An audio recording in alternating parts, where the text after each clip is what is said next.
L'invité politique sur Radio Classique et Public Sénat. Pierre Laurent, d'abord un commentaire brut. Je rappelle que vous êtes secrétaire national du PC. Je salue Gilles Leclerc sur cette affaire, ou plutôt cette partielle de Villeneuve-sur-Lot, parce que les résultats, en tout cas les résultats du premier tour, sont quand même assez effrayants pour la gauche. Ouais. Je crois que le PS doit tirer les leçons de ce qui est en train de se passer. C'est la quatrième fois, ça vient d'être dit, que la gauche est éliminée du deuxième tour dans une élection. Et c'est pas seulement, évidemment, l'affaire Cahuzac a joué terriblement à Villeneuve-sur-Lot, mais c'est l'affaire Cahuzac plus le rejet de l'austérité et des politiques qui sont menées.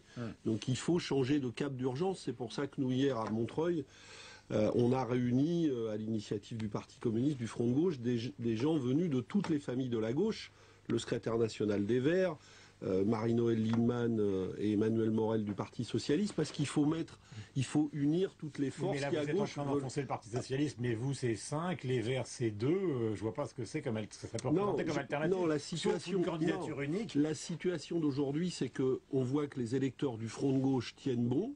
Ils sont là, dans les rendez-vous, dans les partiels, on se tient, on progresse très légèrement, mais les électeurs socialistes sont aujourd'hui complètement déboussolés, parce que la politique qu'ils attendaient, eh bien celle qui est menée est à l'inverse.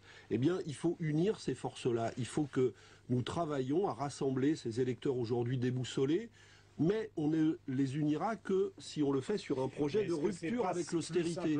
C'est à cela que nous travaillons. Et Marine Le Pen vous a volé, parce que là on est dans un tournant historique qui se développe, vous a volé tout simplement l'électorat ouvrier. Non, je crois que l'électorat qui n'est pas au rendez-vous hier, les voix qui manquent l'abstention, vous voulez dire.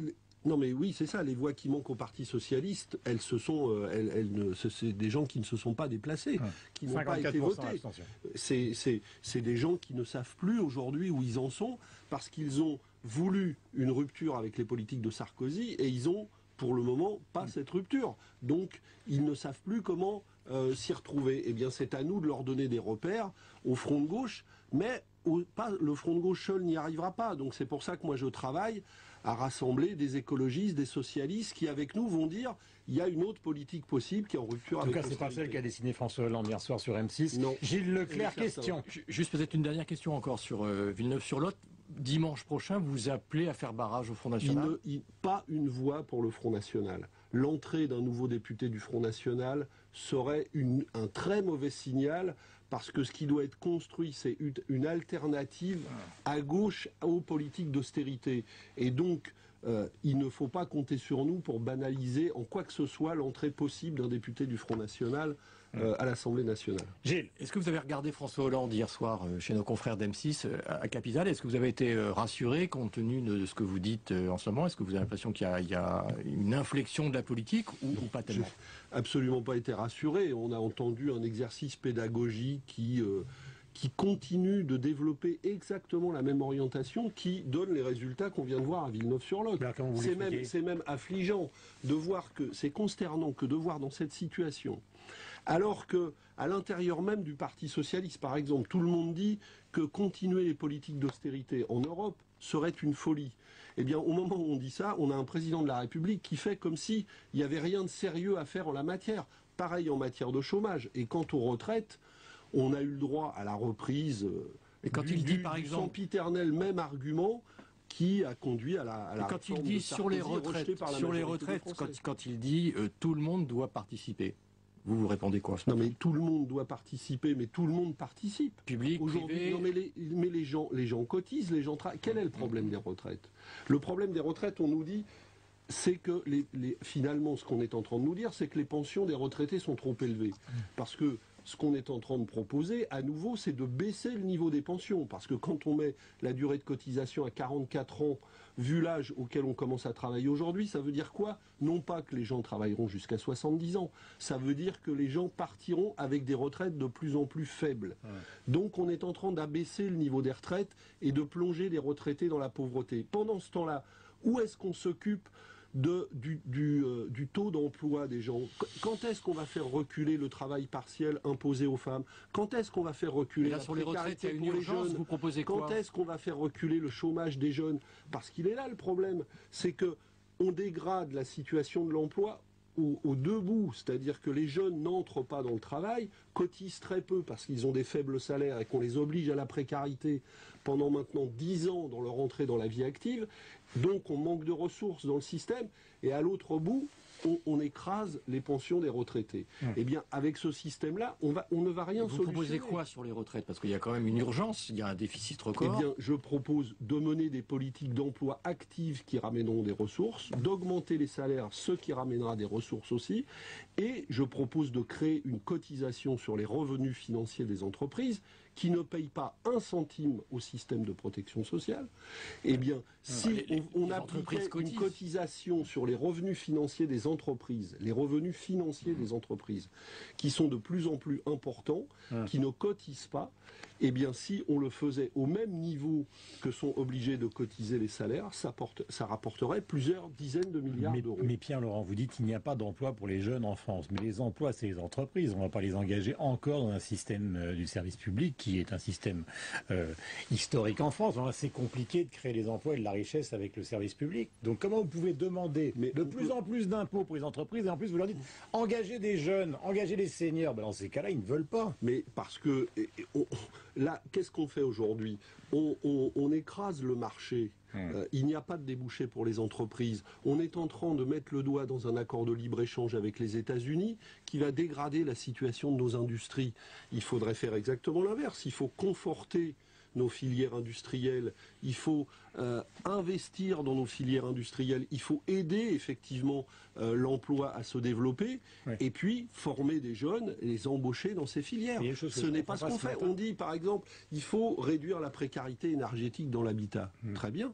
C'est un très grand programme et nous en avons besoin pour résoudre le problème du réchauffement climatique. Il faut de la sobriété énergétique. Mais si on veut le faire sérieusement, il faut les filières pour le faire, il faut les matériaux pour le faire, il faut les emplois pour le faire. Avec Gilles, là, quand on vous écoute, on se pose une question. Je ne comprends pas très bien. Vous avez quand même appelé à voter pour François Hollande. Et depuis qu'on s'entend, on s'écoute ce matin tous les trois, au fond, il n'y a rien dans la politique qui mène qui vous agrée. Alors, quelle est la situation du Front de gauche ce matin? C'est-à-dire que si jamais il vous appelle dans 6 mois, vous rentrez au gouvernement, Pierre-Laurent ministre, ou alors au contraire, vous êtes maintenant clairement dans l'opposition? Non, maintenant, il faudrait quand même savoir exactement sur quel... D'abord, c'est François Hollande qui est en train de faire le contraire de ce qu'il a dit. Pas moi. Il a dit, je vais faire la guerre à la finance, il ne le fait pas. Il a dit, je vais renégocier le traité européen, il ne le fait pas, il fait exactement le contraire. Vous faites quoi? Eh bien, nous sommes en train de construire une nouvelle majorité alternative de gauche. C'est pour ça qu'hier à Montreuil, j'ai réuni des écologistes, des socialistes, le Front de gauche, et nous allons continuer à travailler. Mais pour faire quoi? Pour faire vous voulez le dévorer de l'intérieur? Oui, absolument. Nous allons rassembler dans la gauche les forces qui veulent une rupture avec cette politique jusqu'à déplacer le centre de gravité. Donc ça veut dire qu'il y aura pour que cette majorité dise à un moment donné, il faut rompre avec les politiques d'austérité. Donc ça veut dire qu'il y aura des candidats de ce type-là, du Front de gauche, donc partout, dans toutes les villes municipales?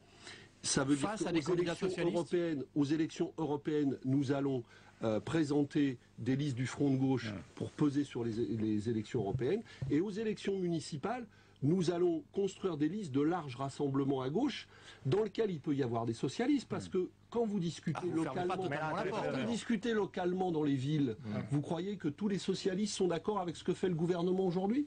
Vous croyez qu'ils disent, moi dans ma ville, je vais écraser l'investissement. Donc vous nous dites ce matin que vous ferez du cas par cas avec les socialistes dans les villes. À chaque fois qu'il sera possible de réunir des gens pour mener des politiques municipales, locales, qui maintiennent de l'investissement public, qui continuent de se battre pour les services publics, parce que sinon l'alternative c'est quoi? C'est de rendre ces villes à la droite pour qu'on privatise tous les services publics. Mais attendez, prenons un soupçon de silence. Donc ça veut dire, si je vous comprends bien, que l'alliance de 2012, elle est morte. Mais en 2012, il y a eu un débat. Non, mais il y a eu un débat dans la majorité. Nous ne défendions pas avec le Front de gauche les mêmes orientations que François Hollande. Nous avons, au deuxième tour de l'élection présidentielle, appelé à battre Nicolas Sarkozy. Et aujourd'hui, je ne parle pas aujourd'hui. Oui. Est-ce que cette alliance est morte? Il faut la construire sur des nouvelles bases. Vous allez lui envoyer Mélenchon comme Premier ministre, c'est ça Mais le Front de gauche... Ça ne tient pas debout. Mais pourquoi ça ne tient pas debout? Mélenchon Premier ministre, ça tient debout. Écoutez, le Front de gauche, plus les écologistes, plus un nombre grandissant de socialistes qui vont se rendre compte que cette politique ne fonctionne pas, ça peut faire une nouvelle majorité. Avec Mélenchon comme Premier Effectivement. ministre. Et nous allons, écoutez, c'est pas le problème du Il Premier va bien ministre, falloir qu'il choisisse. mais quand on en sera là, Si quand vous voulez on qu'il aura la change de force, politique. quand on aura la force de faire ça, et ça se construit, et c'est pour ça qu'il faut commencer à le construire Donc ça maintenant. veut dire que vous eh avez bien, comme on objectif se posera ces questions-là. D'accord, mais ça on veut dire commence que pas alors, par là. oublions Mélenchon, mais ça veut dire que vous avez quand même l'objectif de l'obliger à prendre un Premier ministre qui change totalement de politique. Absolument. Absolument. Parce que sinon, ça veut dire que pendant 5 ans, on accepte une orientation qui, on le voit bien avec Villeneuve-sur-Lot, nous emmène dans le mur. Ça n'est pas une question posée par le Front de gauche. Tout le monde est obligé de le constater ce matin, une fois de plus. Donc s'il n'y a pas un changement de cap sérieux,